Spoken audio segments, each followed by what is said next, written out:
kinaumagahan, nalaman ni Nay Adlaw ang ginawang kapilyuhan ng anak niya. Ikaw talagang bata ka. Huwag ka nang magbabanggit ng tungkol sa bakunawa. Biro lang naman po, Nay Adlaw. Kahit na. Paano po kung totoo palang may bakunawa? Kung totoong may bakunawa, ba't wala pang nakakakita? O siya, mamamalengke na ako. Sama po ko, Nay. Wag na. Paliliguan mo pa ang kalabaw, hindi ba? O sige na. Nakakainis! Gusto kong sumama sa palengke. Ikaw rin?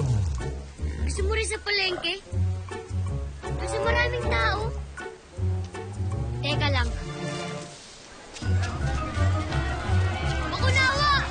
Bakunawa! Nakita ko ang bakunawa! Bakunawa? Bakunawa! Saan? Saan mo nakita ang bakunawa? Ayan o! Niloko mo na naman kami? Isusumbong kita sa Nay Adlaw mo! Biro lang naman po, Nay. Biro-biro, panloloko pa rin yun. Paano kung may nasaktan ng magtakbuhan ng mga tao dahil sa ginawa mong biro?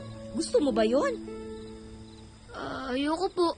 Baka dumating ang panahon na hindi ka na paniwalaan kahit na totoo ang sinasabi mo. Hindi na po mauulit, Nay. Nang gabing yun, habang hindi pa makatulog si Bulan, 1, 2, 3, 4,